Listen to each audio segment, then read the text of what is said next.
Diary of Emotions, Thoughts and Feelings. Written by Dr. Grace LaJoy Henderson.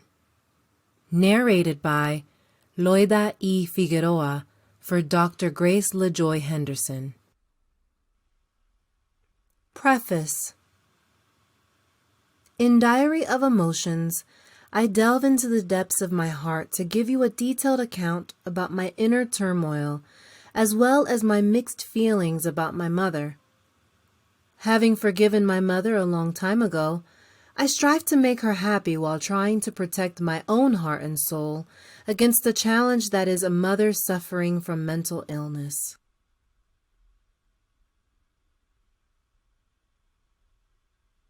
Introduction. Hopefully by now, you have read my foster care story and the other 3 books in the Finding Mother series, all of which have led up to the thoughts and feelings I share in this one. The thread throughout this book seems to be me toiling with, should I stop calling my mother? Should I continue sending packages to her? There are sensible reasons to justify stopping both the calls and the packages. However, there are also justifications to continue. So far, I have kept on because a part of me feels like it would be wrong to stop. Knowing that she has a mental illness and she may actually need my consistency regardless of how I feel about it. It is hard to imagine stopping entirely, but I am strongly considering it. The things I have sent lately have either been lost in the mail or stolen by my mother's housemates. That has discouraged me from wanting to send things. Then couple that with the fact she may not come to the phone or call me to confirm whether she received what I have sent. Overall, regardless of what I decide, I will be forever grateful that I found her and that I know where she is. When I first began journaling, I expressed myself in my audio recorder. Later, I transcribed the audio recordings onto paper.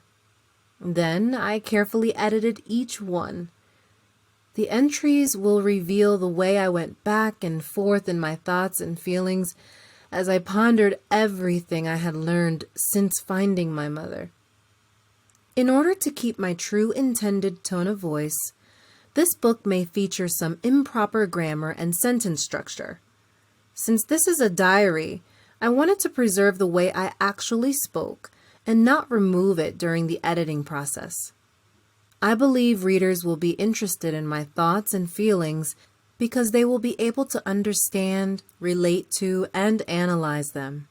So, travel with me into an array of thoughts and feelings as you read my Diary of Emotions.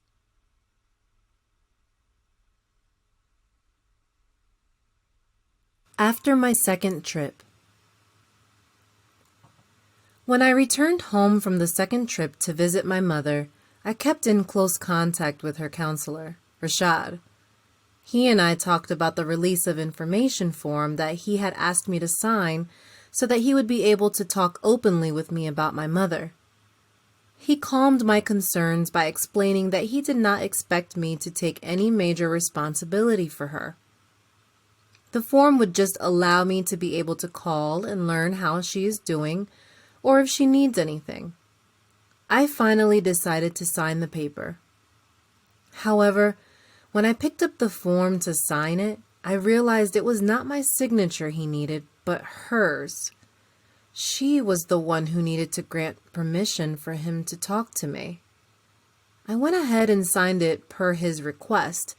Then he also obtained her signature. Rashad answered his phone whenever I called, and he was always available. He listened attentively whenever I spoke. He provided me with great insight about my mother's mental condition. I appreciated him so much, until finally one day I called him on his cell phone, and he informed me he was no longer working for the center. He had been fired because, while he was great when it came to communicating with families, he struggled with some of the other aspects of social work, like documentation of the patient files. I told him how great I thought he was and that I would miss him. He was very knowledgeable about how to interact with families who are going through a crisis. Needless to say, I was saddened to learn of his departure. He was the only one who had actually answered his phone. Before I met the center staff, I used to call the office numbers, but the phones constantly went unanswered. When I met the center manager, Donna, she told me no one ever answers the office phone and gave me her cell phone number. I felt like I would finally be able to call and actually talk to someone. After going back home to Kansas City, she answered my call twice and then she stopped altogether. Therefore, at this time, I have no one at the mental health treatment center to talk to about my mother's status. The boarding home staff are still available, however. When I returned home from the second trip, Elsie had not yet given me the results from searching my siblings' names and dates of birth. Therefore, I sent a revised email to her including the new hospital information. With this additional information, I was feeling more and more encouraged that she would be able to locate my siblings in her database. However, 1 week later, Elsie finally sent me a response letting me know that her agency did not handle any adoptions for my siblings. She told me that another agency might have handled their adoptions. I felt surprised yet disappointed that even with all of the information I had, she was still unable to locate them in her database. However, as she said, another agency may have handled their adoption. For now, I have given up on searching for the 4 children my mother had after she left.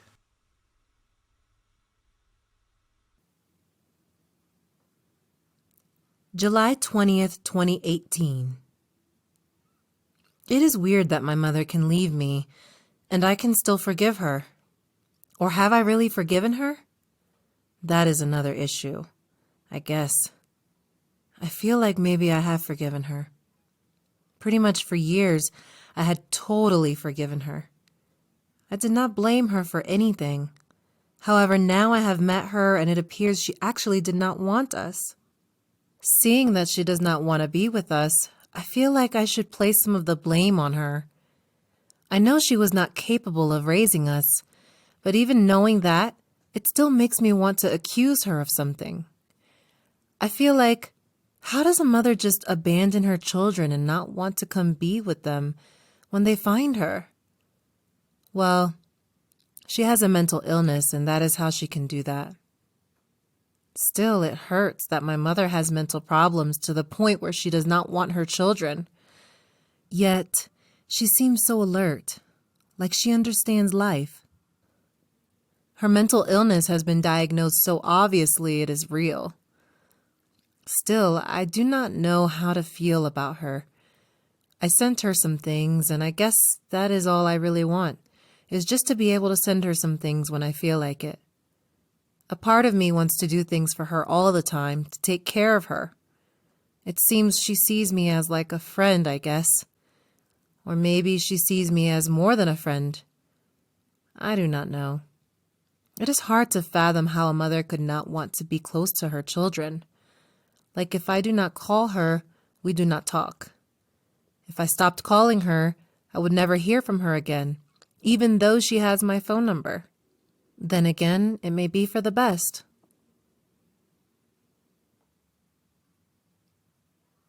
August 11th, 2018.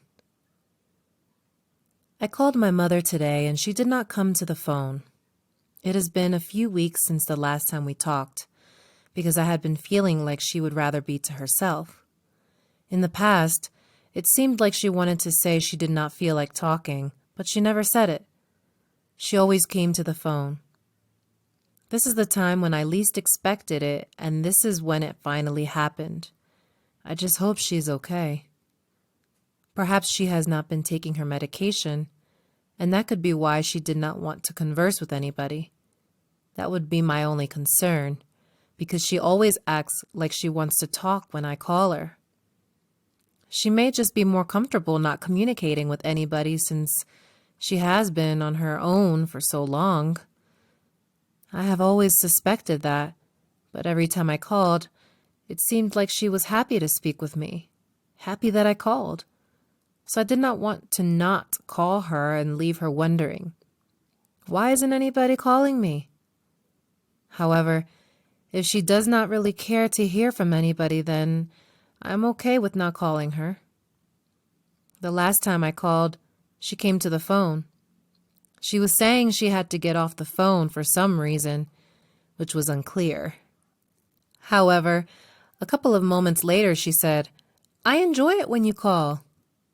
I felt like maybe that might have been her way of saying, even though I enjoy these phone calls, I just do not care much for being on the phone. Furthermore, whenever we are on the phone, she says, "Well, yeah, I was sleeping," or "I was in my room getting my clothes ready for the week." I'll say, "Okay then, I will not keep you." But then she'll say, "So how have you been doing?" Kind of like she does not really care to talk, but she does not want to hurt my feelings. I have always sort of felt like maybe she preferred not to be on the phone. I guess she is not going to say how she really feels.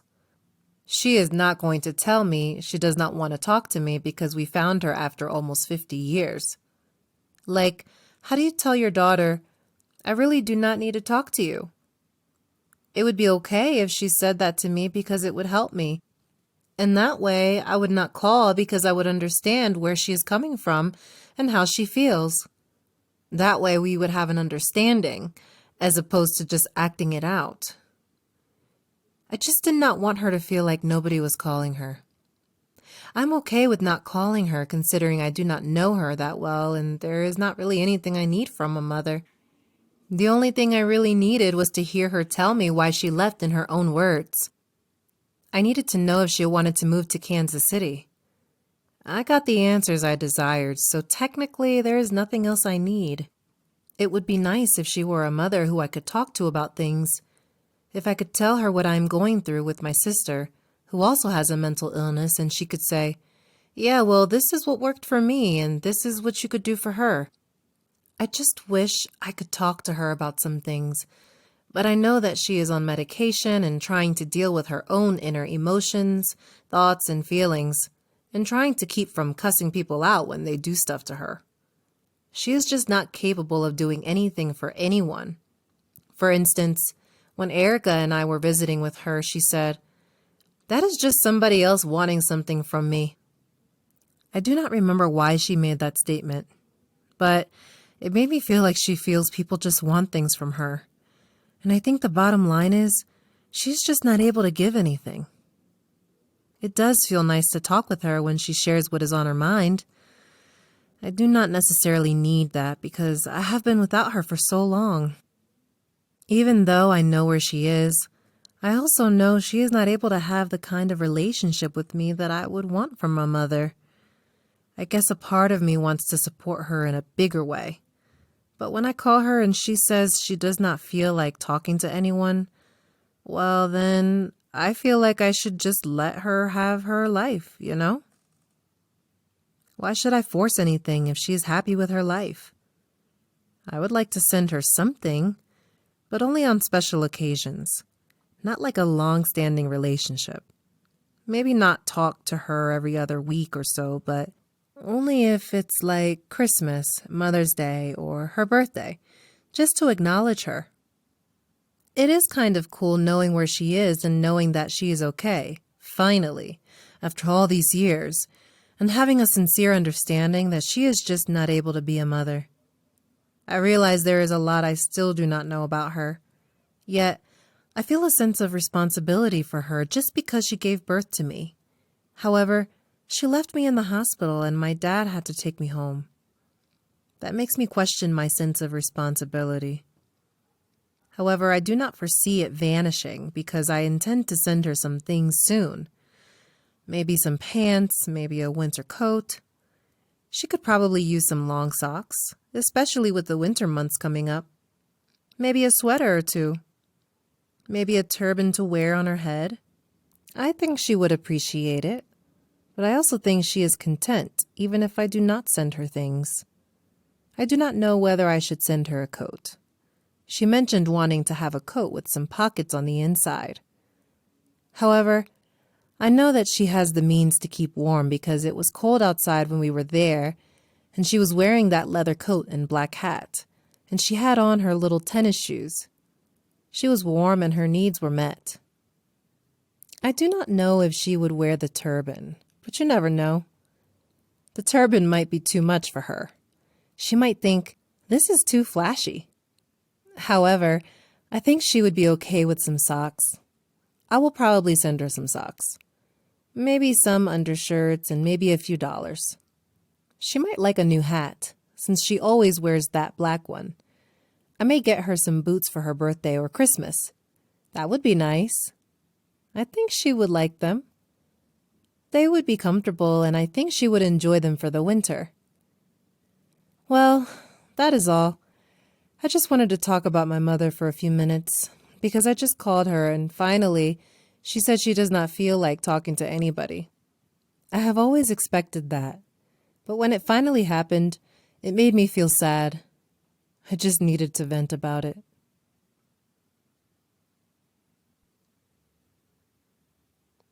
August 11th, 2018. Addendum added on May 16th, 2019. I did feel hurt when she did not come to the phone. It was like she did not want us then and she does not want us now. I even processed how I was feeling at that time with my brother, Jerome. He encouraged me to just take her word and believe that she just was not feeling up to coming to the phone. After all, the worker there told me she was okay, but her hip was hurting. Although that made good sense, all the rejection that I felt over the years came rushing back and overruled the part that made sense. That was one of the days when I was convinced, telling myself that I guess she really did not want us.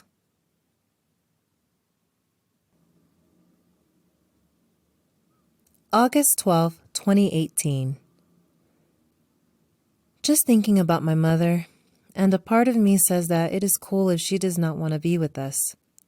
I haven't been with her all my life anyway. I know she has a mental illness, and that she is happy where she is. I feel like the biggest part of me does not really care. Then there is that part of me that does care, and that is the part of me that is talking right now. She is in another state, and I would love to be able to take care of her by making sure she gets treatment for her hip, because she is always in pain. She said she had an X-ray, but never got the results, and I believe she cares about herself. She has mentioned wanting to get the care she needs for her hip. It is just that there is nobody taking care of her, so she is just walking around with the pain, not really knowing or understanding what is really going on inside of her body. I wish I could do something about it. For example, I was looking online and saw a hip brace that she can wear around her hip and her leg for support. Then again, what good will a brace do if we are not aware of what is really going on? We do not have a diagnosis. I am sure it would give her some support and help her to feel better when she walks. I could send her one of those and let her get used to wearing it for a while. Then maybe send another one later when that one wears out. However, it would be nice if I could actually facilitate getting her the medical care she needs. I do not know if the boarding home takes care of the residents in that way there. I guess I could call and ask, but I do not think that would be a good idea. My mother knows how to express her own wants and needs. If she wants medical care, I am sure she will ask for it. One might think it would be easy for me to simply say, I don't care, since she has been gone for so many years. However, that is not the case. I understand that her mental illness caused her to be away, and that it prevents her from fully showing that she cares. I believe she cares about family, but not enough to want to live close to us. She loved it when we went to visit her. She could not wait until we got there, and she was happy the entire time that we were there. She spent a lot of time with us and was very elated to have us there. It is just hard to really look after her when she is living there. She's so used to taking care of herself that I have wondered if she could be afraid to be with us. Because when I mentioned that the place I had in mind for her here would make sure she takes her medication, I noticed she seemed a bit fearful, as if she does not want anyone making sure she takes it. If I was retired and home all day, I probably would want to take care of her. I could spend time with her. I could take her to the park. I could take her out walking. I could oversee her health care. I could just take care of her. I do not know if they have any mental health treatment centers here like the one she attends. If she lived with me, I would make sure she has healthy meals, but then she would need to go to some type of mental health treatment center all day long when I go to work. Even when I do not go to work, she could go there and get her mental health needs taken care of. That looks like a good place where she's currently at, offering her the behavioral health care that she needs every single day like that. I do not know of any places like that here where she could actually have that. The boarding home where she is living is not so cool. However, she goes to the center, which seems like a nice place for her to go. Nevertheless, there is still that feeling of sadness that comes with having met her, and she does not want to be with us. She did not even come to the phone yesterday. I feel like I am not supposed to care. I feel like I should not care. A part of me does not. Then again, I do. It is like I cannot even really have a mother to talk to on the phone. I know she has a mental illness. However, that does not change the disappointment that comes from not being able to have the type of relationship that I would expect I should have with someone who is my mother. She is so little and such a nice person. I feel badly because she has had to deal with a mental illness for most of her life. I feel badly that she did not have her children in her life. She did not have her husband, my father, whom she seemed to really look up to and admire. She said he never came to visit her in the mental hospital, where she stayed for 2 years. The thought of him never coming makes me feel sad. Her mental illness caused her not to have her family. It is kind of like she probably would have wanted a family if somebody was taking care of her. My father was not really equipped to take care of mental issues. He needed her to take care of him, the house, and the children. They needed each other, but neither was able to fulfill the needs of the other. In a way, she may not have allowed him to be able to care for her because she might have been in denial about taking her medication. If he could not get her to take it, then how could he help her to manage her mental illness?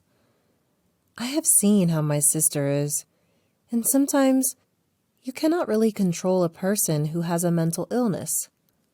While a part of me feels like my father should have taken care of her and given her the medication, another part of me knows my father may not have had that kind of control over my mother. After she went off to the mental hospital, my father was trying to work and take care of us, and I guess he couldn't have the time off to go and visit my mother, especially if he was feeling unwanted. He may have thought, why should I push myself upon her? Even now, she is in a good place, but I feel like I have to pursue her just to be able to talk to her and do things for her. My father would probably have had to push himself upon her even more so back then. According to my brother, she was in a much worse place back then. I would imagine if she is reluctant to take medication now, she was probably even more reluctant back then. My father had to call the police to have her committed to a mental hospital. So I guess that would indicate that she may not have been taking her medication like she should, and he could not get her to cooperate so that she could be okay. So once he got her placed in the mental hospital, he may have just proceeded with his life of raising 6 children. Keeping track of her progress may have been too much for him. My father said she could be the sweetest person, but then she could be the total opposite. When this happened, there was really no getting through to her. I guess I can imagine why my father never came. It is sad, and it seems like, oh, that is too bad. Nobody ever came, you know? If she were in a mental hospital here, I think I would go visit her because they would be keeping her on her medication. My father was probably not up to taking care of her when he needed so much help himself. That is just my guess. Anyway, I thank God for my grandmother. She was there for us, and during my time with her, I saw what it looked like to have a good, decent, normal life. The places where I lived with my father were not so nice. Many times, we did not have food and almost never had a phone. We would have a phone for a short period, then it would get disconnected, since no one paid the bill. I do not remember our utilities being turned off while my father was around. But after he left us in the house alone, the utilities were disconnected due to non-payment. I remember not having a phone even with my father around. I remember thinking, when I grow up and get my own place, I'm going to always have a phone, and my bills will always be paid. After my mother left, my grandmother came to see about us a lot. Whenever I was over at my grandmother's house, I had a decent life. I appreciate my grandmother. I have always had nothing but love for her. Whenever I went to my grandmother's house, there was always food. She brought homemade milkshakes, which she made in the blender, to my bedside before I would go to sleep at night. I guess milk does help people to fall asleep. Sometimes the milkshake would be strawberry, sometimes it would be chocolate, and sometimes it would be vanilla. Strawberry was my favorite. She showed me what it was like to have all the necessities and a fulfilled life, and what it was like to have someone to really look out for me. She completely looked out for me. She took care of me and all of my needs, physical and social. She took me places, like out of town with her. She enrolled me in school and drove me to kindergarten when I was only 4 years old. My grandmother had taught me my ABCs, numbers, and shapes. Therefore, the school let me enroll early because I had taken the early entrance test. Grandmother would never allow me to eat at fast food restaurants. It was she who showed me what it was really like for someone to be nice to you, to have everything you want and need, to have somebody teach you the things that you need, to buy you toys that are fun and educational. She was the only one who taught me what it felt like to be a well-rounded person. I credit her for that. I would not have even known what all of that looked like had it not been for her. I want to say I was not with her long enough to reap the full benefits. But then again, my mother was with her all of her life, and my mother still ended up dealing with mental illness and becoming opposite of what my grandmother taught her. Therefore, I am not sure if the amount of time I was with her is relevant. Yeah, it would be nice to have my mother here so that I could serve her some healthy meals and oversee her medication. I could get her the care she needs for her hip. I could take her to her medical appointments. Maybe in addition to taking her out for walks, I could take her to the park. I could take her to get her hair done, to get manicures and pedicures, take her to church. It is nice to think about all the ways I could take care of her, but it seems she is doing fine right where she is. It sounds like she could possibly have her own room at the place where she is right now, if she could live on the second floor. But she needs to be on the first floor due to her hip pain. I guess she does not necessarily have to be here in Kansas City with us. If she just had her own room, then maybe she would not have to carry her stuff around. What are the chances of her getting her own room, though? I wish there was a way that I could make things better for her while she is there, but that would just be a lot for me to take on.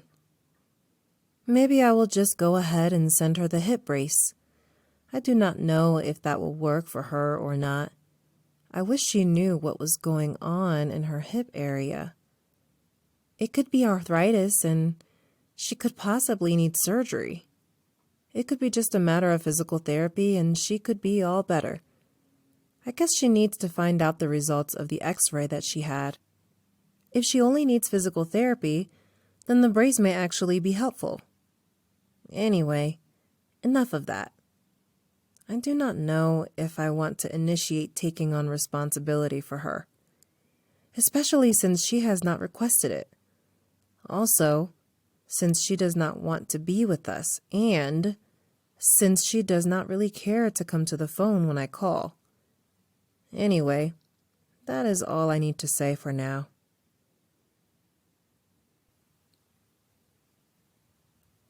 August 22nd, 2018.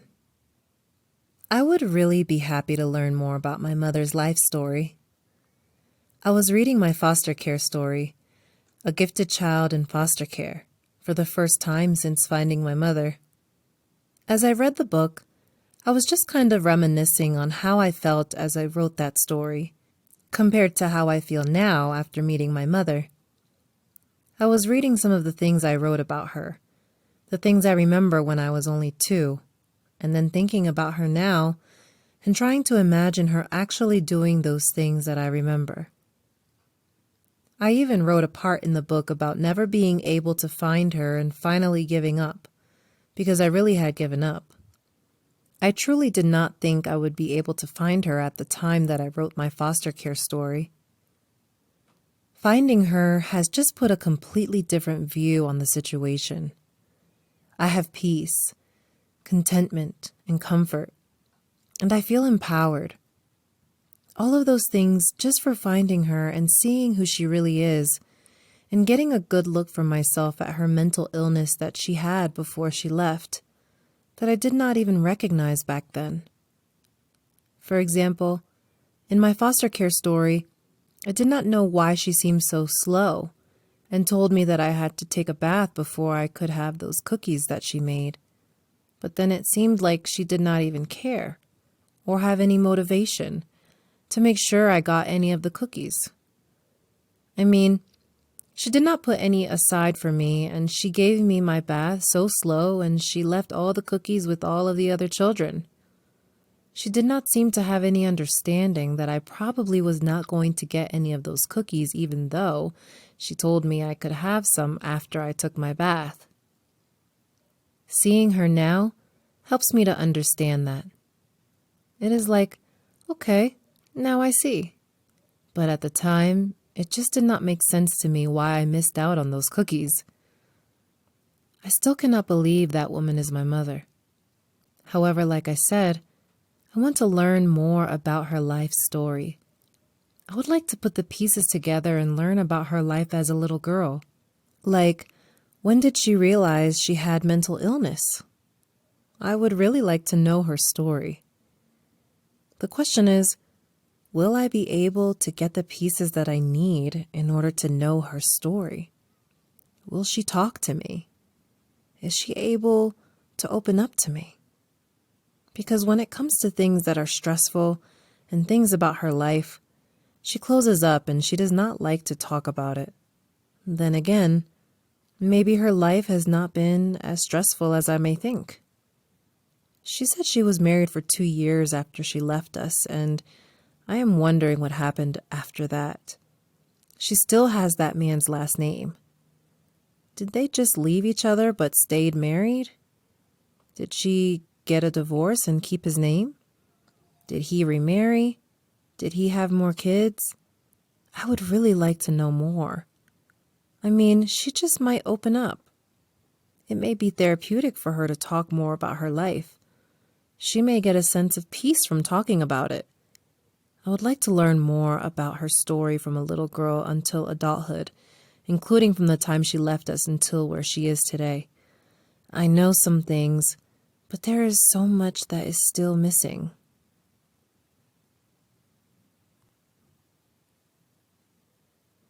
August 22nd, 2018. What do I actually know about my mother's story? From what I gather, my mother was adopted when she was 2 years old. Her birth mother had about 7 children, and she was not taking care of any of them because she had a mental illness. The state had taken them all away. My mother was the only one still living with her. My grandmother told me that my mother's mother did not want her, and she told my grandmother to take her. So my grandmother took her. Knowing her mother had the same illness as her, I understand why grandmother would just take her like that. My mother probably would have ended up in foster care or adopted by somebody anyway. Now it all makes sense. I believe my grandmother did what she had to do in the situation. She could not have children of her own. She saw this cute little neglected girl and took the steps necessary to have this little girl so she could take care of her. My grandmother took care of my mother, and it sounds like she treated my mother similar to how she treated me. She taught her things, like how to play the piano. Grandmother always bragged that my mother was a great piano player and that she was smart. Grandmother dressed her up and took all kinds of pictures of her. I know the city and state where my mother was born and where she grew up. She even remembers the address of where they lived. She grew up with her blood uncle and his wife, which is the woman whom I called grandmother. She called her uncle father, and she called my grandmother mother. My grandmother raised my mother properly. She taught her proper etiquette for all occasions. My grandmother wanted her to be just as good as anyone else. She had to dress nice, look nice, and talk using correct grammar. That is how my grandmother taught me too. My grandmother raised my mother similar to how she raised me during the times I spent with her. My mother grew up with my grandmother. I did not know any other details about how she grew up, except she was wonderful at playing the piano, and my grandmother raised her to be very prim and proper. After I found my mother, she told me some additional stories about her life. She told me the story of how she met my father, among other stories, which I have shared in the Finding Mother series of books. I do not know at what point she began to display her mental illness, or when my father learned about it. Did he notice it? Had it begun to show itself around the time they first met? I know she was a pretty woman, though, so maybe he could not tell. Maybe it had not manifested during that time. She may have looked so normal back then that he just could not imagine she would have a mental illness and that it could be so serious. That could be the case. I would like to know about her life from the time she lived with my grandmother until the time she married my father. When did it become obvious that she had a mental illness to the point that it was affecting her life in such a major way? I would really like to know that. So anyway, she met my dad and at some point they got married. I do not know the details of their dating process, from after their meeting up until their marriage. The next thing I know about my mother is that she married my father and they moved around a lot. As they moved from place to place, they had Jerome, then Grayson, Carla, Terrence, and Denisha. Then I was born. They ended up in Kansas City, to be close to my grandmother. They needed her help because, by that time, my mother's mental illness was adversely affecting the family. Kansas City is where my mother ultimately ran away from, leaving my father to raise 6 children alone. According to my father, she never took her birth control pills the way she should have. He was upset about that. He often complained, after she left, that she did not believe in birth control and she did not believe in abortion, yet she never wanted that many children. During my second visit with my mother, she told me she was on birth control pills, but she still ended up pregnant time after time. She ultimately gave birth to 10 children, 6 with my father and 4 with Calvin, the man she ran away with. On another note, she told me a story of something that had happened before she left us. One day, when she came home on a furlough from the mental hospital, her children were all telling her that my father had brought a girlfriend over. She said she never said anything to him about it. Her story made me feel like she suspected my father of cheating, but she never asked him about it. She said she never questioned him about what he did when he was away from home either. She said she just loved him and that she taught her children to love him too, no matter what. She told me she learned a long time ago that if you looked for trouble, you would find it. Therefore, she never looked for anything bad because he was good to her, so she just appreciated that. I was surprised to hear her say that. I felt like that was her way of using wisdom. My mom seems like she was nonchalant and did not worry about her relationship with my father. It seems she just enjoyed her marriage. It seems she relished the good part and ignored the bad part. I do not know if that is good or bad, but that is how she dealt with it. Sadly, she ended up losing my father anyway because he put her in a mental hospital and never came back to visit her. I feel disappointed in my father for doing that. On a side note, during my second visit with my mother, she mentioned she had some good children. She mentioned how Carla was as cute as a button when she was born. She mentioned how I was a real fat baby and how I was the cutest thing you ever want to see when I was born. However, she did not mention any specific details about the births of the rest of my siblings.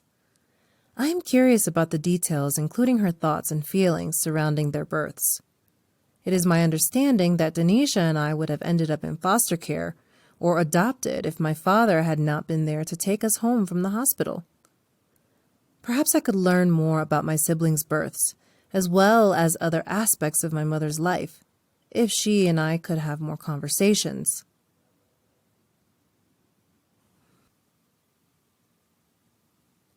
September 9th, 2018. So, I am in my feelings about the last time I called my mother, and she said she did not feel like talking to anybody. This brings back memories of how my father would tell us that my mother probably would not receive us if we ever found her. It pains me to admit that he was right. She did not receive us when we first got there. She receives us now, but it is weird because she still seems satisfied without us. She has done a pretty good job trying to make me feel comfortable and trying to make me feel like she actually wants me. I think she is okay either way. What I mean is, if I want to be in her life, she is okay with it. If I do not, she would be okay with that too, because she is content the way she is. She left for a reason. She never wanted all of those children. Therefore, she is cool without us at this stage of her life. In all actuality, I pretty much feel the same way. Even though I am feeling emotional about this, there's still that part of me that feels like she has not been in my life for all of these years, so I am perfectly okay with her not being in my life now.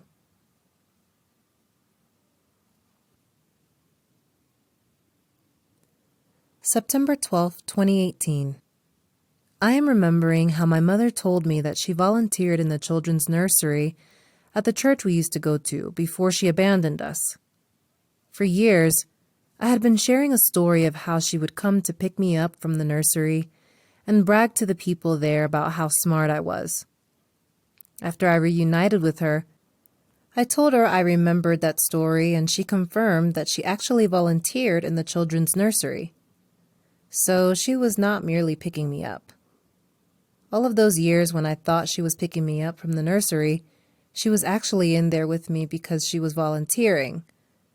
Even though I vividly remember things about my mother when I was only 2 years old, there are still parts I do not know. I never would have imagined that she actually volunteered in the nursery. She does not remember some of the stories that I shared with her.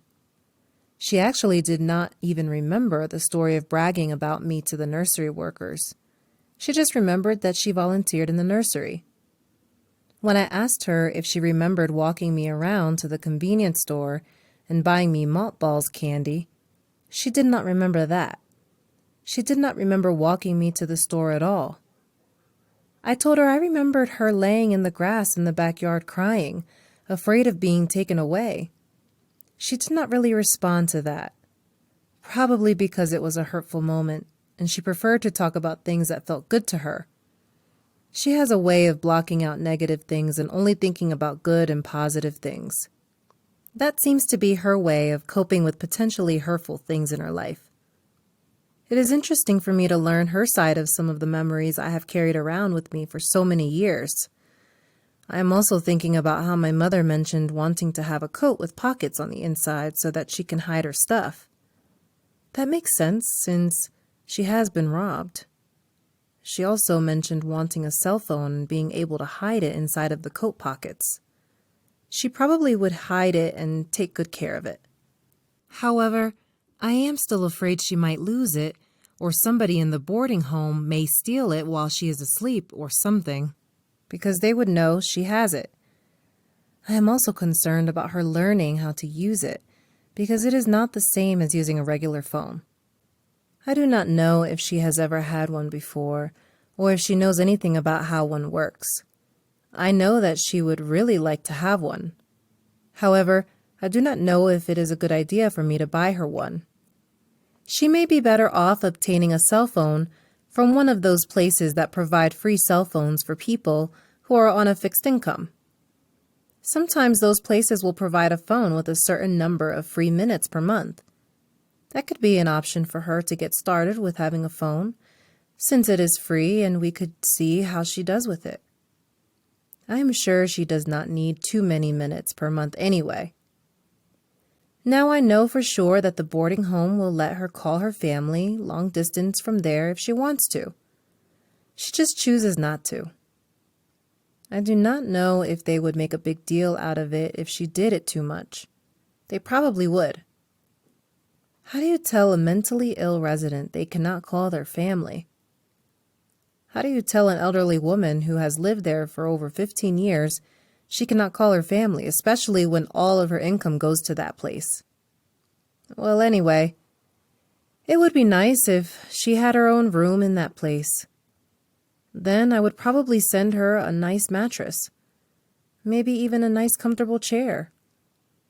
Those are the things I would want to do for her if she were here, but not really while she's there. I guess if she did not have to share a room there, it would not hurt. Since she wants to be there, maybe she could have her own space where residents would not be able to steal from her. Then she can have more without having the worry of her things being stolen. Maybe she could even have a television or a refrigerator in her room. It would be nice if she could have a better room in the place where she actually wants to be. However, then she would no longer fit in with the other residents at the boarding home. She would no longer have the appearance of someone who is homeless. To me, it just does not seem feasible to provide that type of life for her in the place where she is. That is just not the place to have many things. It's really not. I wonder if there are any nicer assisted living homes in her city where she could live. The only thing about that is that she likes the boarding home and she is used to being there. She probably would not want to live in another place. Considering how she has been conditioned, she could potentially carry all of her belongings around in a backpack even if she moves to an environment where no one steals. This diary entry started with me talking about her working in the church nursery and how she does not remember the stories that I remember. When I told her about when I used to go into her closet and put on her clothes and shoes, I imagined she may have chastised me for it because she used to take me out of her closet. Then, as soon as she was not looking, I would go right back in there. When I mentioned that memory to her during my visit, she had a look on her face that told me that was not a cute memory for her. It was as if she was thinking, "Oh, you remember that?" Her reaction made me wonder if maybe she disciplined me for it, and I just do not remember that part. I am in awe about how I witnessed my mother being beaten by my father, then listened to her as she denied it 49 years later. She made excuses for my father, saying he treated her good. She said he never did anything for her to be angry with him about, when in reality he admitted to beating her, and it was not right. It was not fair to her. Then again, if he hit her for harming us, the way Jerome said, then maybe she understands why he did it, and therefore maybe she honestly is not angry with him. I remember my oldest sister Carla beating up on our sister Denisha, who has the same mental illness as my mother, for trying to beat up on me. So maybe that is just what my family did. Protected each other. My father protected us from my mother. He did all he could to protect us and to try to keep us together. For example, bringing me home from the hospital at birth, when my mother was in the mental hospital. That really was honorable of him. My foster care caseworker used to tell me that my father really cared about us, and that he was doing all he could to keep us together. I did not understand what she meant back then. Now I do. He must have told them the story, like the whole story, including how my mother left me in the hospital. My father never told me that my mother left me in the hospital and that he brought me home. I had never heard that story. I figured it out when I got my birth records. When I looked at my records, I thought, wow, it looks like my father took me home from the hospital. Then my mother confirmed it when I met her. I had heard he brought Denisha home from the hospital too. So now, I can see how he tried to keep us together.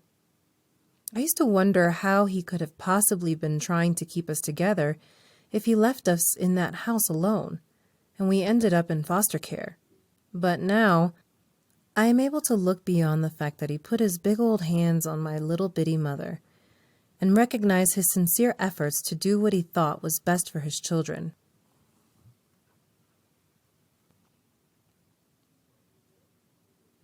September 15th, 2018. I'm feeling kind of upset. I feel like I called my mother too soon from the last time.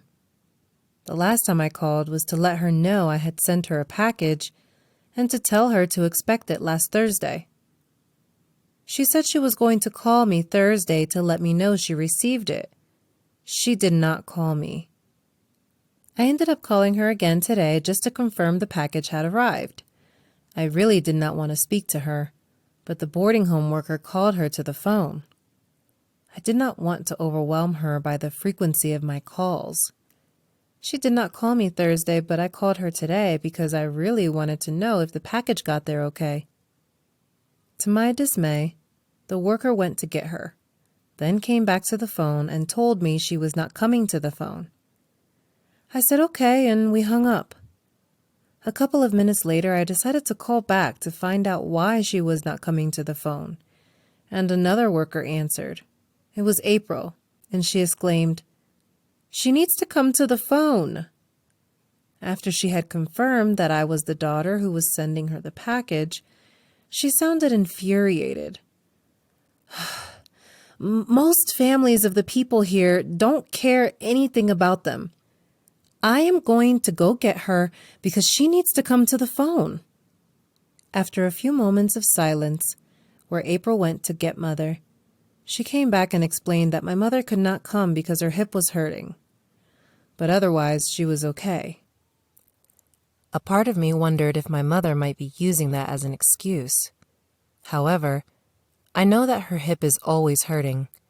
It could be hurting more now than normal. She could not feel like getting up because of it.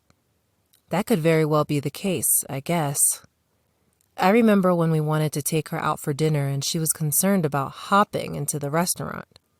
I took that to mean she was concerned because her hip hurts a lot. I guess she does not have to come to the phone if she is in pain. I should not expect it. Still, I ask myself, Is her hip really hurting that badly? Or is this a sign that she still does not want me after all of these years? What if the true reason that she did not come to the phone was because of her hip pain, just like she said? What if she truly just did not feel like getting up walking with so much pain? If that is absolutely the reason, then I would have to accept that as her reason. She said she would call me tomorrow. I do not know if I believe that, but I just have to take her word. If she does not call me tomorrow, then I will know, okay, she did not call me. April said she would be sure to have her call me tomorrow. We will see. Otherwise, I am almost tempted to give up trying to have an ongoing relationship with her. I understand that she has a serious mental illness, but understanding that heartbreaking fact does not stop the pain associated with it. I remember how father and grandmother told me my mother did not want me. Now, I actually see it for myself. They told me the truth, but I did not realize it. I felt disappointed with them for telling me that my mother did not want me. I thought, how can you just tell a child her mother did not want her? I thought, there's no way my mother did not want me. I thought they were just telling me that. No, they were serious. They were telling me the truth. My mother did not want me. I can see that now. I mean, I know she enjoys knowing me. She even made a joke about me when we were looking at pictures during my second visit. We were looking at a picture of Erica and I. She said Erica was very pretty in the picture. Then she looked at me in the picture and said, "You are all right." Then she laughed and we all laughed. I thought it was cute that she knew how to make that kind of joke and that she was comfortable joking with me in that manner. I know she doesn't dislike me. She just never wanted so many children, and since she has been on her own for so long, she is happier that way.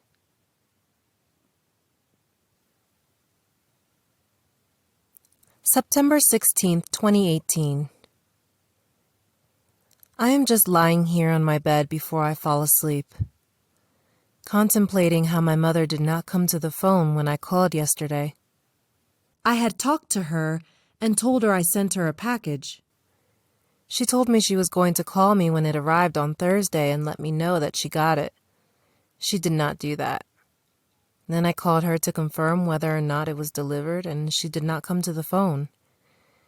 I do not know if she got the package. I looked up the tracking number and it looked like the center director, Donna, received the delivery. So it looked like it was received. I guess I just wanted to know for sure for if the package actually reached my mother's hands. April had said she would make sure Mother called me today, but I did not receive that call. This makes me wonder if it would be easier if I did not know where she was, than to know where she is and feel unwanted by her. Once, when I sent her something, she told me it was sweet of me to think of her like that. That made me feel like she did not really see me as her daughter, who feels obligated to look after her, but like she saw me as a friend who does not owe her anything. I saw her as my mother, someone who I should be taking care of. She just did not seem to feel the same way. However, one time we were talking on the phone and I told her I was not feeling well. She immediately started giving me pointers about how to take care of myself, like a mother would. I just said, yeah, as if to tell her, I already know how to take care of myself. I felt surprised that her motherly instinct actually stepped up in that moment. My first instinct was to feel like I did not need a mother. In a way, I felt honored that she showed that she cared. In another way, it felt unusual for her to act motherly towards me after being away for my entire life. So, I am thinking about how she did not come to the phone and did not call me back as she promised. I am seriously considering not ever calling her again because she does not seem interested. Then That may be what happened with her and my father. She said he never came. I am wondering if he could have possibly felt the same way I am feeling right now, and if that could have possibly been the reason why he gave up on her. I would hate for her to experience the same rejection from me that she experienced from my father. However, I am afraid I may approach another point in my life where I will have to say, well, if she don't want me, I don't want her neither. That could also be why neither he nor my grandmother took us to visit her in the mental hospital leading up to her disappearance. My father seemed to have known she would not receive us, so taking us to see her might have been more harmful for us than helpful. She may not have really cared to have us visit since, according to her, she was in the hospital because she needed a break from all of her children. Therefore, taking us to visit her may have been counterproductive for her. Besides, I believe that if she really wanted to see us, she would have come for us after she left the hospital, before running off with Calvin. She also knew the city and state where she left us, so she could have always come back to find us if she wanted. I believe she actually remembers a whole lot more surrounding the time she ran away from Kansas City. I think she may feel ashamed of not wanting us. She admitted wanting a break from us, however, so I can appreciate her being honest with me about that. Back then, we were little children who may have been a burden to her. It may have been hard for her to imagine at that time that we would one day be grown-ups who would no longer need her. Well, anyway, I have a decision to make. I have to decide if I'm going to continue to try to reach out to her when it seems as if she does not really care about that. I feel torn between continuing to call her and stopping calling her. I guess I could talk to April about it first. April would probably say, just keep calling her, because she needs family even if she does not act as if she does. It would be nice for me to be able to call her every once in a while just to talk to her. It would be nice if I could continue to send her things, just because she is my mother, just because she gave birth to me. However, it would also be nice to be able to confirm she received what I sent, and to know whether she liked it. For example, I wonder if she likes the yarn and knitting needles I sent. I wonder if she is actually knitting. Maybe when I ask April about whether or not I should continue to call my mother, I can also ask her if the knitting supplies were helpful for her. That is, if she even received the package. I was hoping the knitting supplies could be a source of therapy, since her counselor told me she shared her desire to knit in a group therapy session. It would mean a lot to me if she were actually knitting. However, for the most part, my mission is accomplished. I found her, I know where she is, and I know what she is like. She does not seem interested in being a mother or a grandmother. I mean, she told my daughter Erica to call her Geneva. I do not know what it would have been like to grow up with her. I have always wondered, what would be worse? Her staying in Kansas City but being in a mental hospital? Her being in the home with us but doing things to harm us? Never finding her and not knowing anything about her condition? Or finding her after all these years, the way we did, but not really being able to have a relationship with her due to her mental illness?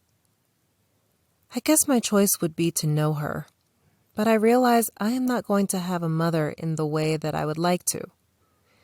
The least I wanted was some occasional conversation. I originally wanted to talk to her a lot and listen to her talk. I wanted to learn a lot about her life, what she likes and what her life has been like for all the years she has been gone. I learned her story of why she left, but I still do not know where she has been all of these years. After going back to visit her for a second time and seeing how hard it was for her to talk about why she left, I resolved to accept the fact that I may never know what she did with her life from the time she left until the time we found her. I mean, I know she married Calvin. I know she had 4 more children, all of whom she left in a hospital. I know she mentioned living with a family for 8 years. I wanted to ask her for more details about living with that family, but she did not seem like she wanted to expound on it, so I did not ask. I know that she has been living at the boarding home for over 15 years now. However, I am oblivious to any other details concerning where she has been since she abandoned us 49 years ago. I am guessing she spent many of those years committed to a mental hospital, but I do not really know. Our situation is somewhat unfortunate, but at least I was fortunate enough to have found her. For years I prayed for her. I always felt in my heart that I would find her one day. I had even had a dream once about my siblings and I going to another state together to reunite with her, and that actually ended up happening. Therefore, I got my wish, which was to find her before she passed away. I feel like I should just simply be happy with that, especially if she is satisfied where she is and she is okay. She complains about the boarding home residents stealing from her. She is content to be there, though, and she does not want to leave. I mean, I have a choice. I can leave her alone and say, okay, she is happy. Or I can continue to acknowledge her for holidays. I sent the last package just because. There was no holiday or special occasion. Regardless of what I decide to do, it would still be nice to know how she felt about that last package I sent, or if she even received it. Maybe I will call Donna and ask her, since she would have been the one who gave it to her. I mean, my mother knows how to call me and tell me, but it does not seem like she's going to do that. As Terrence once said, it would be nice if she would give us a call. It would let us know that she wants to talk to us. I feel like giving up. Besides, why should I keep sending her things when people who live with her are just going to steal it from her? If she has many things in a place where other residents have nothing, it would make her a very large target. Therefore, it may actually be best for her, too, if I stop sending stuff. So anyway, I guess I have said enough for now. Basically, I wanted to talk out my feelings about her not coming to the phone yesterday, her not calling me back like she promised, and about not really knowing the status of the package that I sent.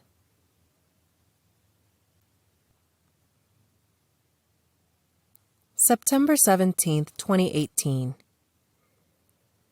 I am having thoughts about my father and the way he acted after my mother left the family. My father was very protective over my siblings and me. Now, I understand why. I now understand his struggle. Over the years, my oldest brother often shared his own anger about how people treated us and how my father stood up for us. The full details of what my brother shared with me are his own story to tell. However, my point is this. I never fully understood his anger, and I never fully understood my father's commitment to us until I met and talked to my mother. As I was growing up, whenever I would speak of my disappointment about my father beating my mother, my brother would say, "Grace, our mother really did have a mental illness, and our father didn't cause it." Even though my brother explained that to me on numerous occasions over the years, I continued to believe that my father was the reason my mother left, and that he somehow caused her mental illness to manifest itself more largely than it would have if it were not for the way he treated her. I do think she may have lived a better life if she had only had the 2 children that she wanted, and if my father had not expected more from her as a wife than she was capable of giving. Did he have a right to expect those things? I guess so. I believe we all have our expectations of what we want from a mate, and so did my father. Unfortunately, my mother was unable to deliver. I believe that the pressure from my father for her to deliver caused more stress on her mental condition. It seemed my father did not really understand her mental illness and the full effects of it on a large family. It seems I misunderstood my father's challenge of not having my mother as the helpmate that he so desperately longed for and desired. When I reviewed my birth records a second time, after finding my mother, I realized the hardship my father must have experienced having to take me home and care for me without the help of my mother. Mother confirmed she was in a mental hospital when I was born, which is why my father took me home from the hospital. This part really makes me realize the investment my father had in me, how much he cared, how much he loved me, the hardships he experienced just to keep us together, and the pain of not having help from our mother to raise us. He was already struggling to raise 5 children with a mentally ill wife when I was born. Yet, he was still committed to bringing me home from the hospital to keep his family together. Meeting my mother and talking to her has helped me to better understand my father's struggles, his justifications, his hurt, his anger, and why he was so very protective of my siblings and I. He even protected us against our mentally ill mother. I realized my father had a lot vested in me and my siblings, and I now believe that is why my father was so protective of me as I was growing up. He always took my side, even when I was wrong.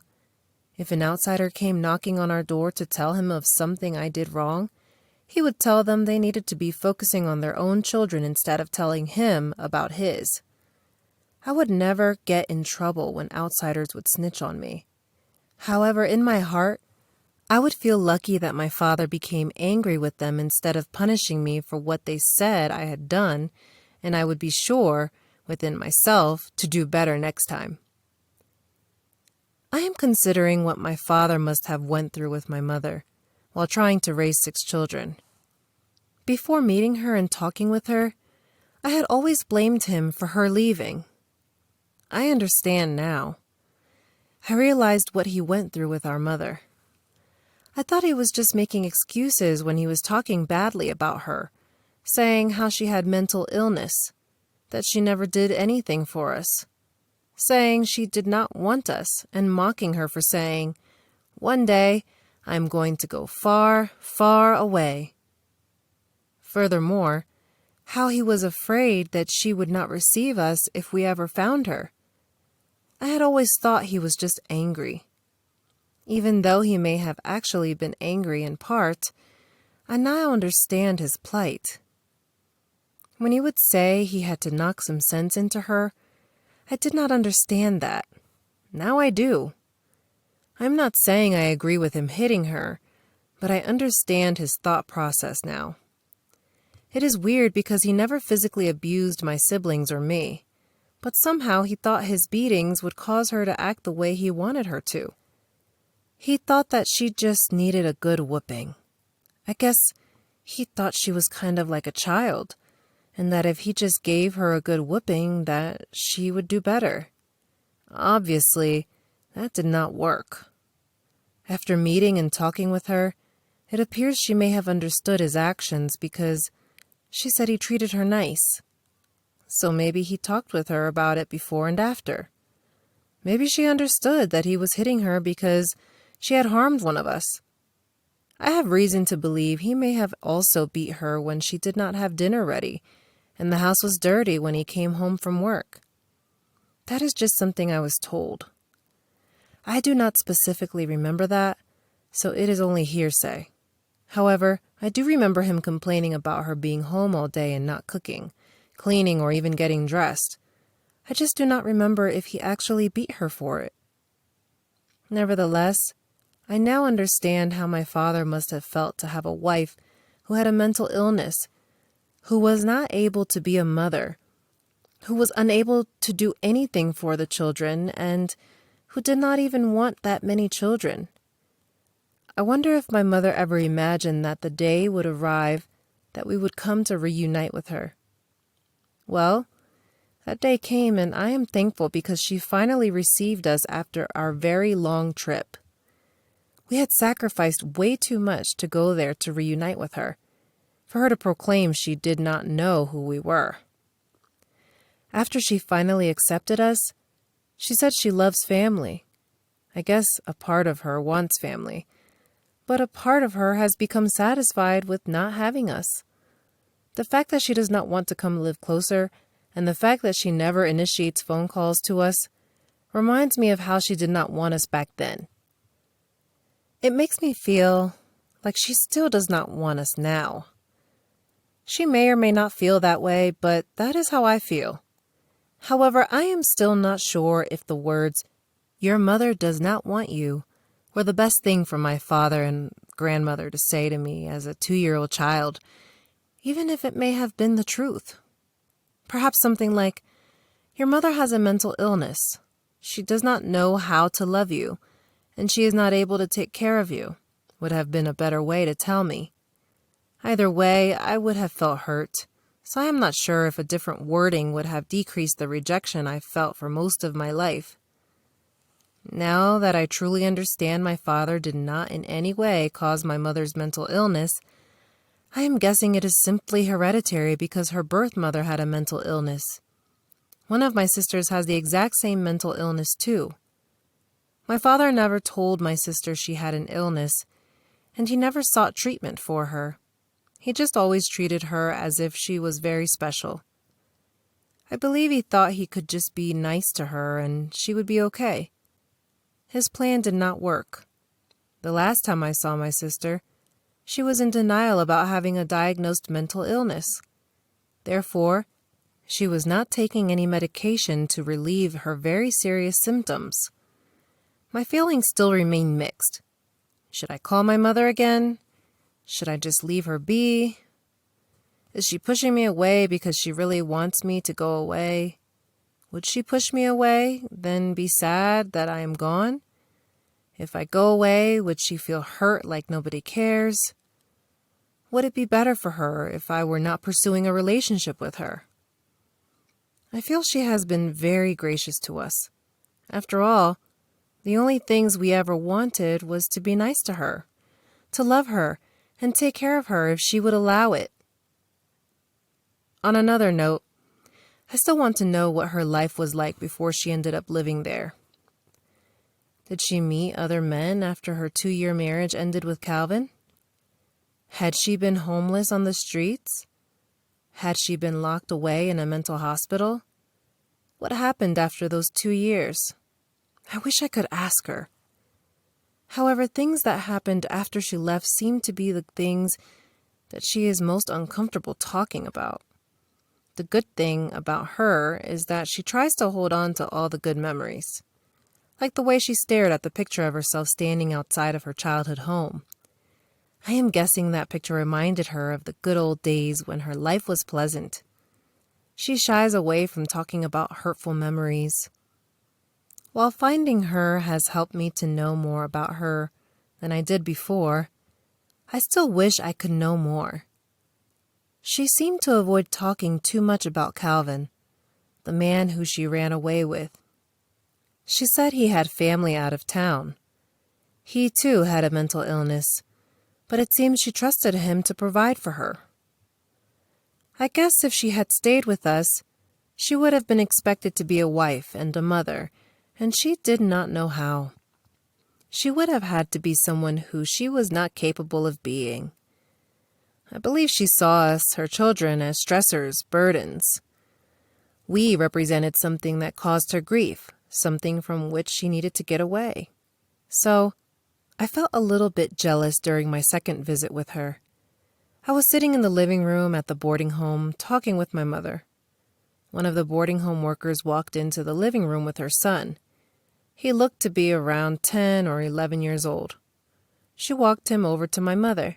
She said, "Geneva, do you remember my son Tommy?" My mother said, "Oh, wow, is that Tommy? My, how he has grown." I was surprised to see this. The worker was able to share her son with my mother, who left us as little children. My mother had the capacity to appreciate and enjoy the growth of this little boy.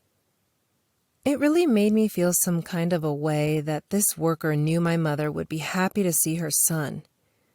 It showed me that my mother was a real person who was able to add joy to the life of someone else, even after running away from her own family.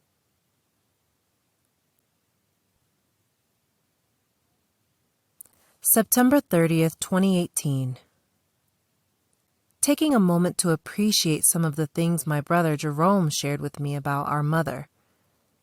He told me that, when we were growing up, she was excellent with sewing, knitting, cooking, and playing the piano. He said whenever she was taking her medication properly, that she was good at all of those things. He believes she is probably still great at those things today. He does not believe she has lost those special talents. I thought that was interesting. My grandmother had also told me how talented my mother was. She used to tell me about the piano more than anything else. I do not really remember my grandmother telling me about her sewing, knitting, or cooking. Jerome said our mother's cooking was homemade, from scratch, and delicious. Knowing those things that she is good at makes me want to bring her to Kansas City and get her involved in those things that she loves. Maybe buy her a piano and a sewing machine.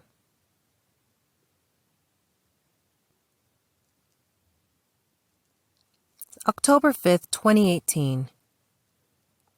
When someone in your family has a mental illness, it is easy to say, I'm going to look past their behavior because I understand that they have a mental illness. Nevertheless, that does not take away the pain that comes with not having the type of relationship that you would like to have with them. Sometimes, I wonder what is harder, living without a mother and not knowing her, or knowing her and having to live with the reality of her mental illness.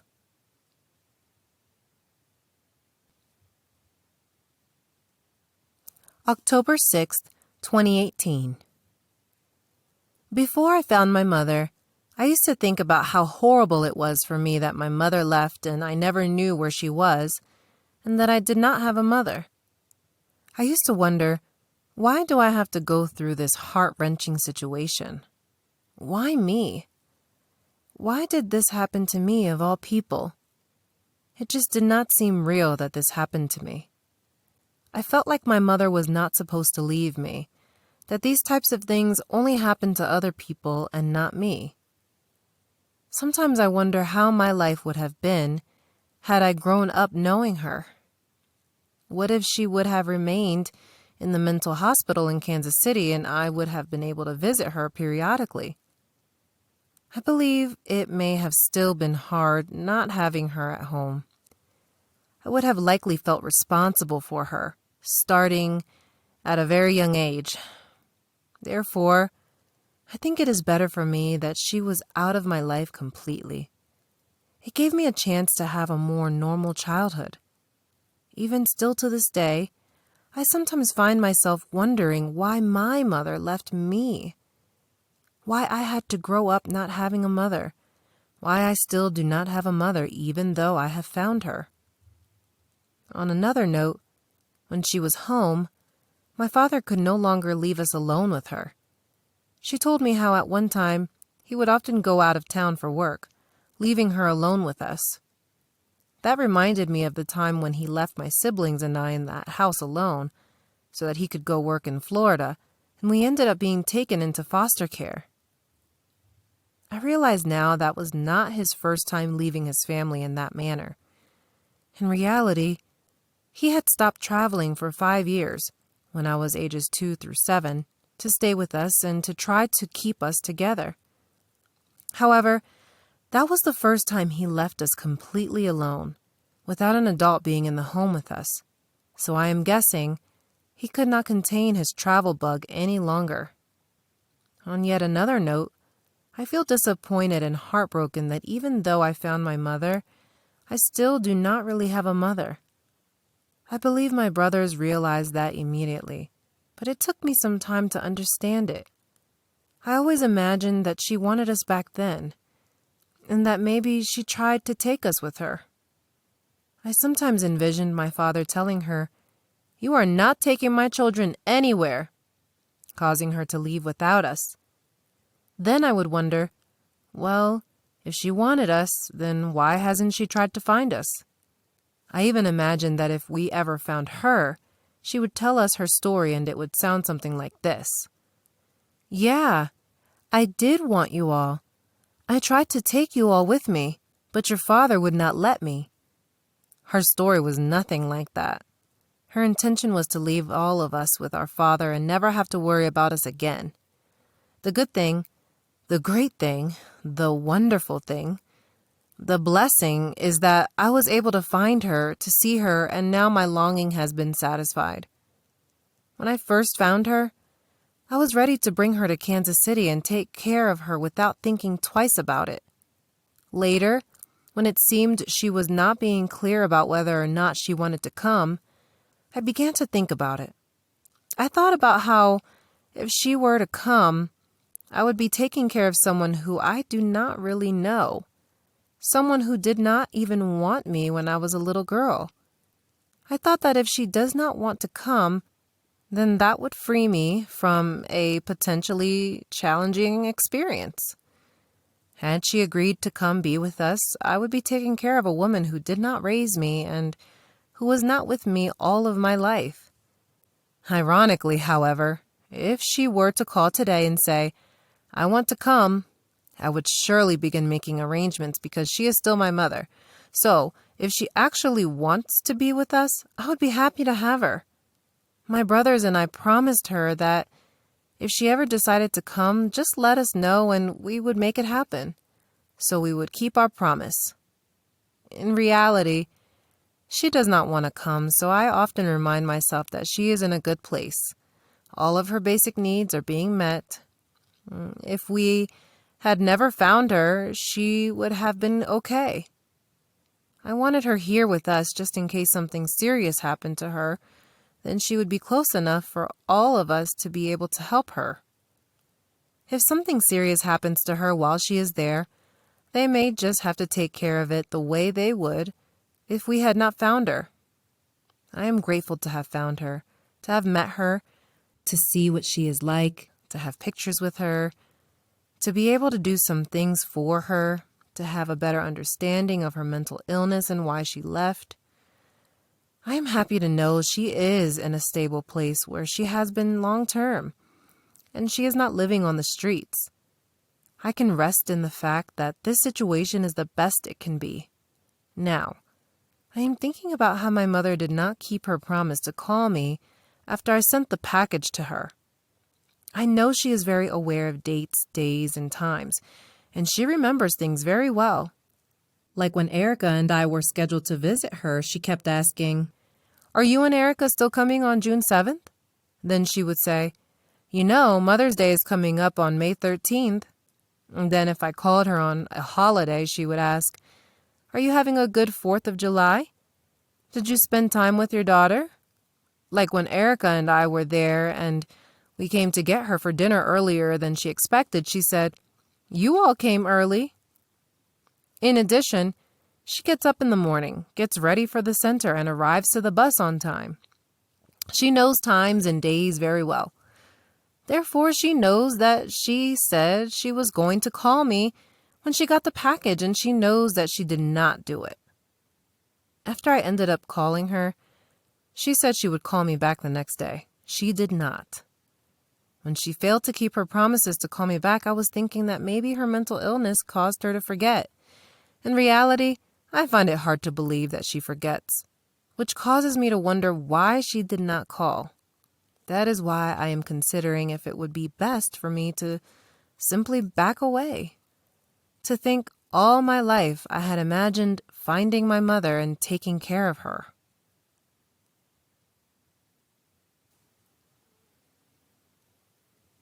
October 8th, 2018. You know, I could actually cry about my mother. However, I probably will not. It is difficult finding her, but not really having her. Calling her and her not coming to the phone and not ever calling me. Over the years, I do not think I have ever cried about not having my mother. I handled my perceived rejection in a different way.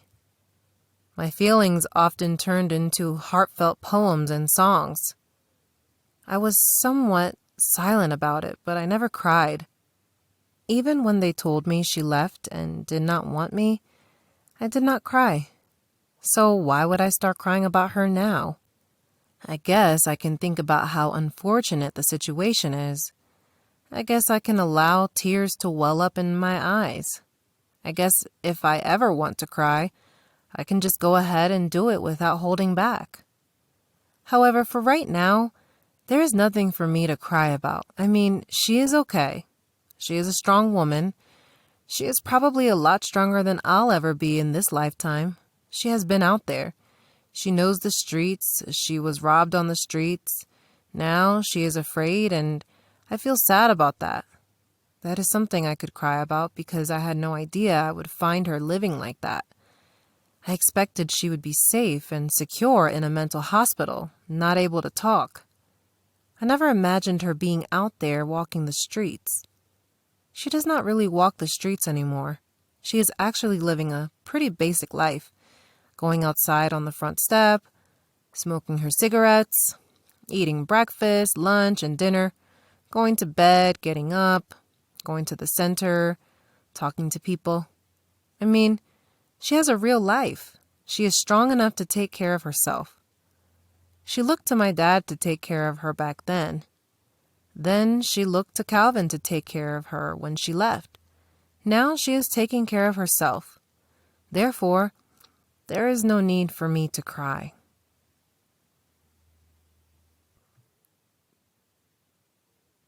October 26, 2018. I have some characteristics that are similar to my mother even though I have not been around her all of my life. The way she says, "Oh, wow." I have always said that, and so does my daughter. The way we say it is the exact way she says it. As I pondered on how I began to say that in the exact tone as my mother, I wondered how I could have possibly picked that up from her. Then I remembered my sister Carla used to say, "Oh, wow," all the time. There's a good possibility that she is the one from whom I copied it. Carla was the oldest girl, and she was 8 years old when our mother left. I'm guessing that she would have been more likely to pick it up from our mother, and I, most likely, picked it up from her. Our "oh wow" is probably not hereditary.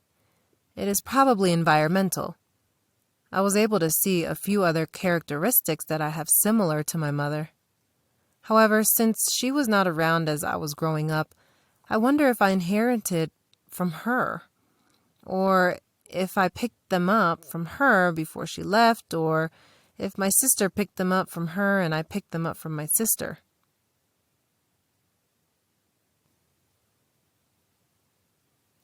November 1st, 2018. I kind of want to go see my mother again because I want my son to meet her. I think it is important for him to meet her. At first, I thought we would bring her here and all of her grandchildren would meet her at that time. Now, I do not think she will ever come here.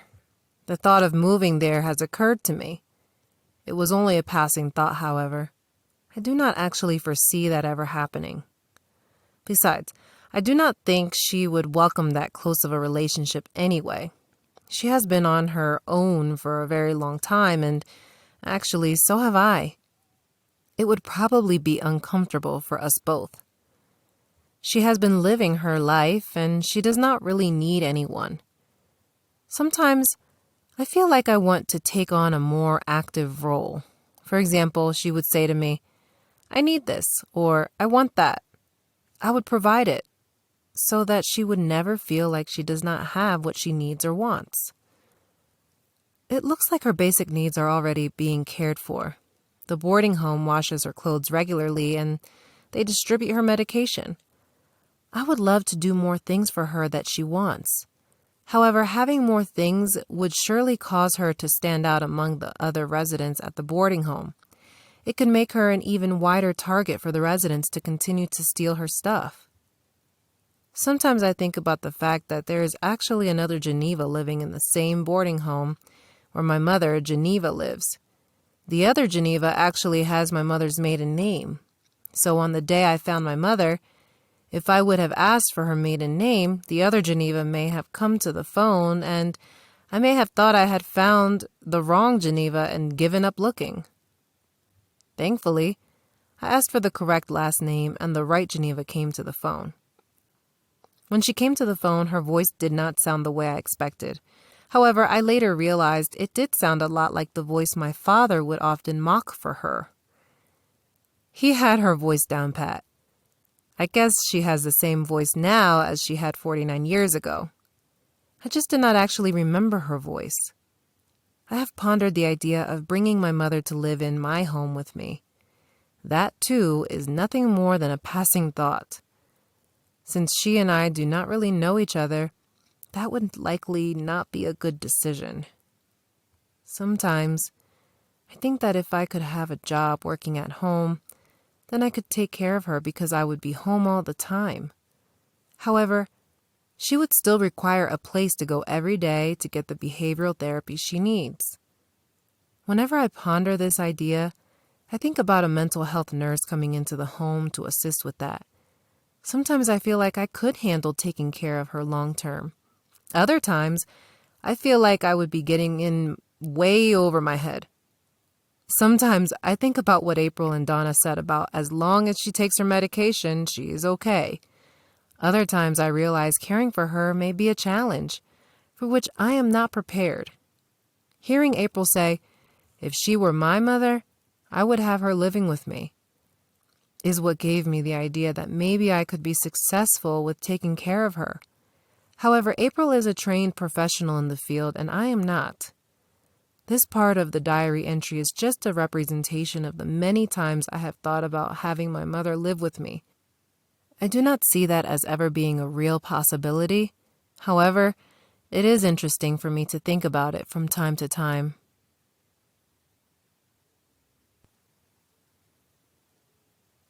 November 20th, 2018. I am having afterthoughts about our reunion. Grayson, Terrence, and myself went back to the boarding home the very next day to have dinner with our mother, and we took chicken. My brother Jerome declined the opportunity to go back. His initial intentions were to go there, see our mother, enjoy her, take a picture or two to share the wonderful memory with his son and maybe our nieces and nephews. My intentions were different. I wanted to spend every moment that I could with her while we were there, and then try to get her to come back with us so we could take care of her and build a relationship. I think Jerome just automatically knew what we were up against, and I did not. I thought Mother would jump at the opportunity to be with us if only she knew that my father was no longer around. I had always thought she left because of how he treated her. I never would have expected that she left of her own accord and that she wanted to be gone.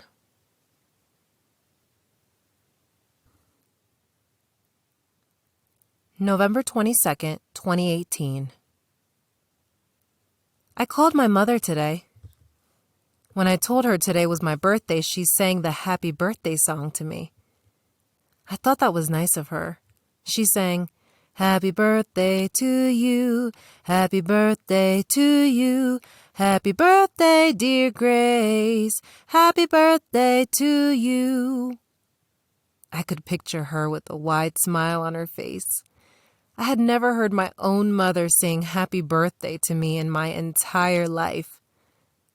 I had assorted feelings throughout the song. During this phone call, I finally got a chance to talk to my mother about the package I sent. She confirmed she had received it. She said she likes the yarn and knitting needles I sent. She has not begun using them for 2 reasons. She does not have an instruction book, and she wants more yarn so that she may knit a large men's sweater. At her request, I had also included cod liver oil. She told me that she took it a couple of times and then somebody stole it. I felt disappointed. I am beginning to see for myself that she really cannot have anything of value at the boarding home. Thoughts of, she should be living here with us, came to my mind. However, I know she is happy there. The thought of never sending anything there again also came to my mind. After this phone call, I ended up sending her a couple of instruction books so that she may get started knitting something. I did not send more yarn for a men's sweater. I wanted to know she was using the yarn I already sent before sending more. I felt a bit guilty for not sending the additional yarn she had asked for, but I was just not convinced that if I sent more that she would actually use it.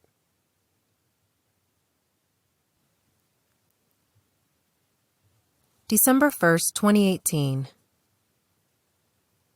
Just thinking about my mother and wondering what I would do if her boarding home or center called to say she needs someone to take care of her.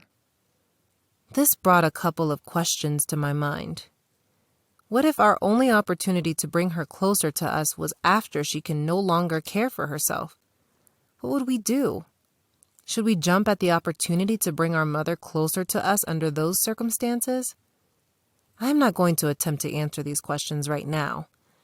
I may have one response today and a different response tomorrow. I believe my mother's mental illness has controlled all of her decisions. Should that make these types of questions easier to answer?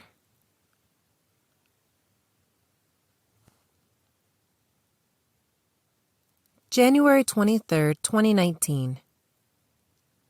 I'm thinking about the last conversation I had with my mother. I had not talked to her in a few weeks. Normally, I would call every other week or so, but it had been around 4 weeks or more since I called. More time had gone by than usual. Well, anyway, I called, she came to the phone, and she seemed happy to hear from me. The first thing she said was, "I received the box you sent me." Actually, she had already told me she received the box the last time we spoke. I had sent it before Christmas, and we had already discussed it. She had already told me she liked everything I sent. I did not tell her we had already had that conversation. We began to talk. "Have you talked to Carla?" she asked. I told her, "No, I have not talked to Carla. We still don't know where she is." She inquired, "Have you talked to Terrence?" "No, I have not." She always asks about Carla and Terrence. My response is usually the same. I asked, "How is your hip doing?" "It feels uncomfortable, but it feels better since I got that shot to help with the pain. I still have to go to the doctor." I felt like if she were in Kansas City, we would have taken her to the doctor for her hip a long time ago. It seems like she is very cooperative with the services provided by the center. This is the phone call when she reminded me Valentine's Day was coming up. I guess if you grew up with my grandmother as she did, you're going to enjoy those special days. Grandmother always observed special occasions. She celebrated moments that were not holidays, too. Like when she would bring me milkshakes at bedtime. Around the winter holidays, Grandmother would put up a tree, buy presents, bake cookies, and sing holiday songs. Grandmother was just a wonderful person. I could see why my mother would look forward to special occasions. After we talked for a bit, she told me that the office worker was indicating to her that somebody else needed to use the phone. I said, "Okay." She said, "Thank you for calling. I like hearing your voice." I said, "Thank you. I will try to call sooner next time." She said, "Okay." She did not seem like she really cared about how long it took me to call. She seemed like she was just happy that I had called when I did.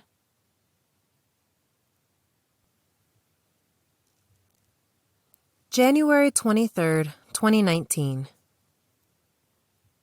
Just reminiscing about our very first reunion visit, when I asked my mother if she wanted me to find the children she had after she left us, and she said yes. I used the information she gave me to search for them.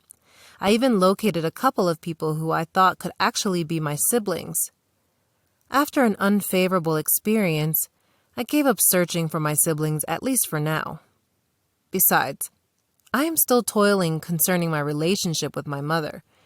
Should I take on the responsibility of bringing new long-lost family into the equation at this time?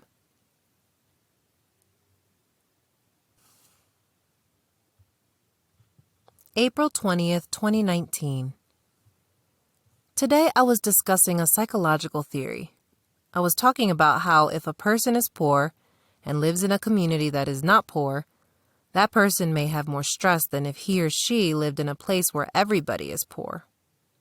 This reminded me of my mother because she prefers to stay in the poor area where she is, even though we have offered her an opportunity to live in a community that is not poor. When my brothers and I found her, we offered her the opportunity to come live in Kansas City with us. We showed her a beautiful place where she could live and told her how we wanted to take care of her. She did not outright reject it, but she said no to it because she likes where she is. According to the center director, my mother is surrounded by drugs every day. According to my mother, she is surrounded by people who constantly steal from her. She is afraid to walk around in her community for fear of harm. If she does not go get her food in time, another resident will take her plate of food and eat it. Nevertheless, that is her home and she is content to live there. We have offered to move her to a place where she would not be surrounded by drugs, where people would not steal from her, where she would not have to live in fear. She declined because she felt that what we were offering her was luxury and that she is not ready for anything like that right now. She said, "I am used to where I am at. I kind of like it here." Based on her response to our offer, I feel she may not be comfortable living in a community that was not poor. Besides, sometimes I wonder, would she still feel like she needs to carry her backpack around to protect all of her belongings, even if she were in a place where nobody would steal from her? Well, anyway, we decided to let it go and not try to convince her to come away from the place where she is comfortable. If she is happy living there, then we are happy for her.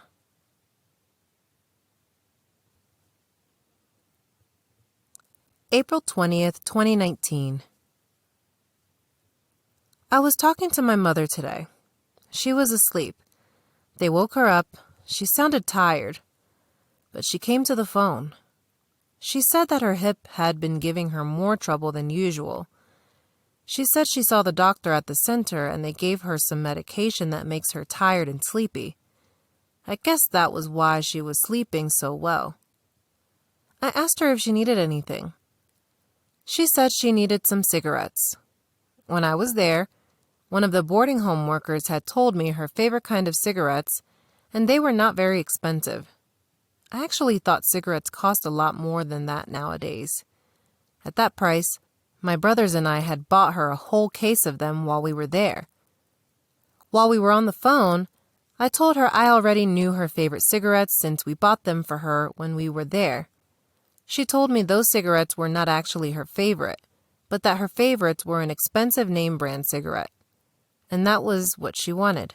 She said she only smoked the more affordable cigarettes because she did not have the money to buy her favorite brand. I actually feel guilty about the idea of sending cigarettes, let alone the most expensive ones, because I do not believe they are good for her health. I did not say that to her because I did not feel like I knew her well enough, and I did not want to come off as being judgmental. I don't know. Should I have just said it anyway?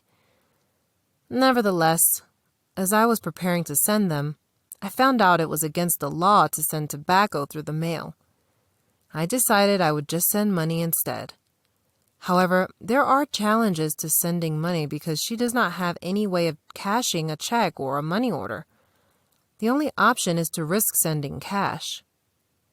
I wish there was some other way to get money to her.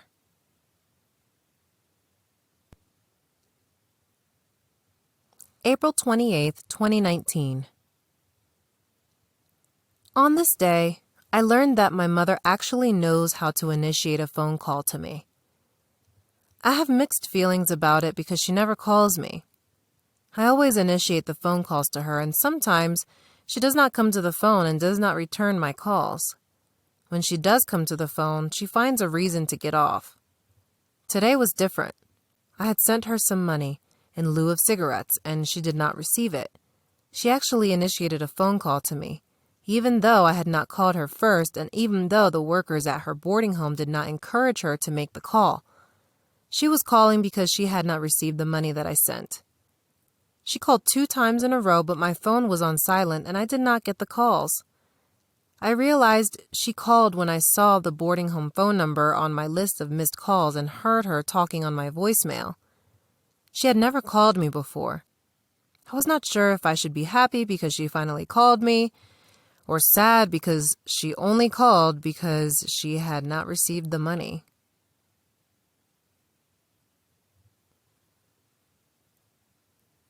May 12, 2019.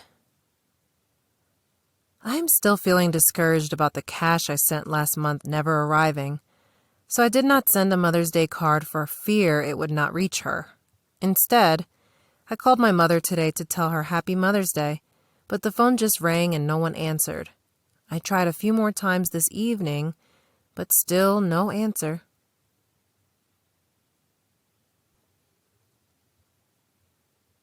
May 13, 2019. I called my mother again today because I did not want her to feel like I skipped acknowledging her for Mother's Day. The boarding home worker who answered the phone told me she was not going to come to the phone and did not bother with going to get her. I have not heard from her any more since the cash I sent got lost in the mail. I have tried calling her since then, but she did not come to the phone. Therefore, after today, I may not be calling or sending anything for a while.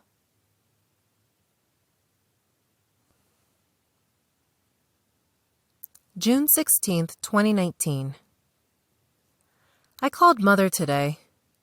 The boarding home worker told me that she was in her room and that she was not going to come to the phone. That is the same thing the worker told me the last time I called about a month ago. The time before that, my mother chose not to come to the phone. This is the 3rd time in a row that I called and have not been able to speak with her. I am not sure if it is her choice or if the worker just does not feel like going to get her to come to the phone. I feel sad about it, but it is okay. At least I found her and I know where she is.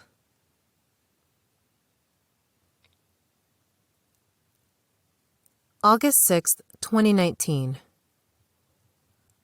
I am still toiling about whether or not it is best for my mother if I continue to initiate communication with her. Nevertheless, I went on and sent her a care package. I called to let her know the package should have arrived and spoke to her only briefly. She said she would ask about it. I called the next day to ensure she received it. When I called this time, I told the boarding home worker I do not need to speak to her. I just wanted to confirm she received the package. The worker jokingly said she would just think of a reason to get off the phone anyway. I said, yeah. We both laughed about it. In reality, that truth was very hurtful for me. The worker went and asked her, then came back to the phone to confirm that my mother had received it. I said, thank you, and we ended the call.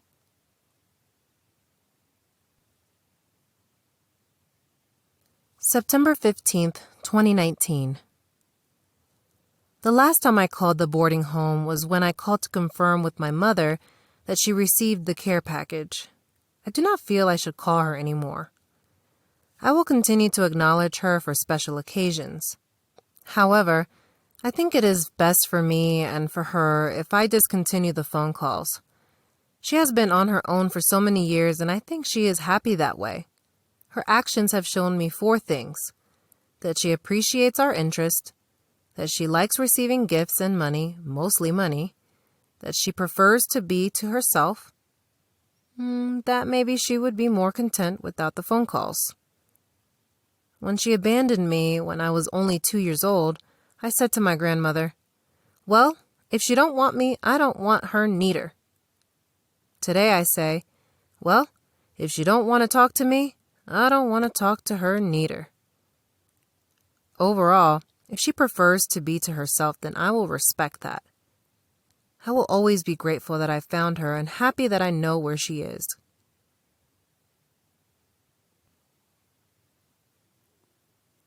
September 22nd, 2019. I sent my mother a small package just to acknowledge her. I did not call her to let her know to look out for it the way I normally would. I just sent it and tried not to worry about it. I really wanted to know if it was placed in her hands.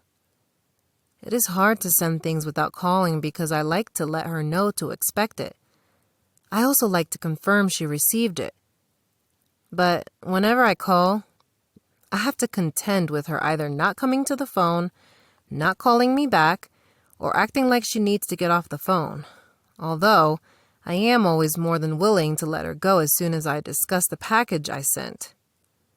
Calling her is uncomfortable because I feel like she would be content without me calling her. I know she likes receiving things, but there are challenges to me sending packages. Besides the risk of it getting lost in the mail, it causes her to have to carry even more items around in her already heavy backpack. If she stores it in her bedroom, it will be stolen. Therefore, I have every reason to stop calling and to stop sending things.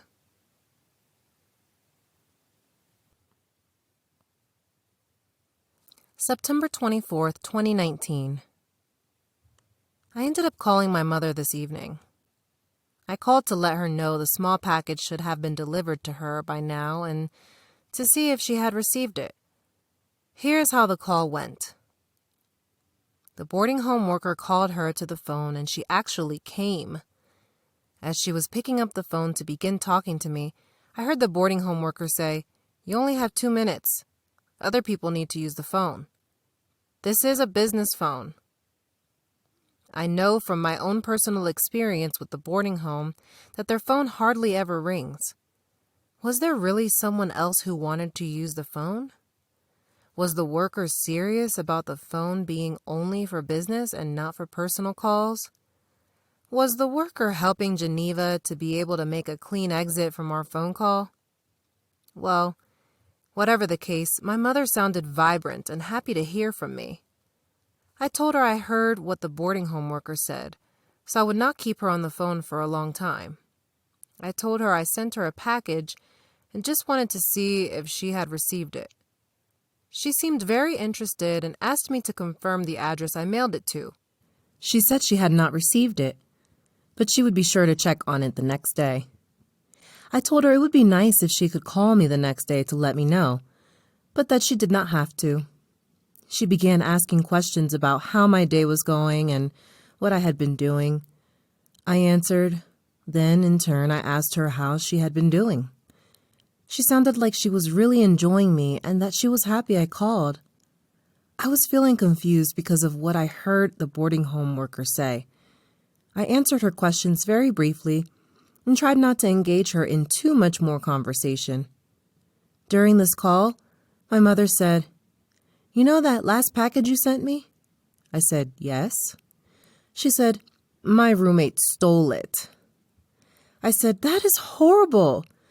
I saw it as a care package gone down the drain." But I could not blame anybody but myself. I knew the type of environment she lived in when I sent it.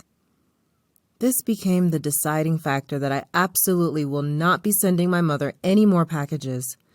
She did not call the next day to let me know if she received the current package, so I did not call her either. I figured either she got it or she didn't.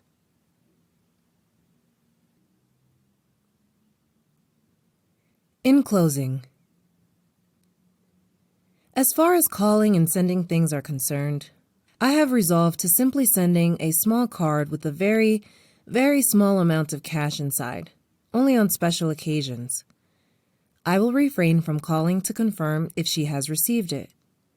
If the amount I send is small enough, then I will not need to worry myself about whether she received it. If I stop sending packages, then I can stop worrying about them getting lost in the mail or being stolen by her roommates, and I will not need to call to confirm whether she received the things. If she ever wants to talk to me, She can call because she has my phone number. So many times, people see reunions like ours and assume things were happily ever after. They never find out what really happened after the reunion. The questions, the challenges, the toiling. In spite of all of that, I would find my mother again, and again, and again. These emotions, thoughts, and feelings I have experienced are nothing compared to actually finding my mother.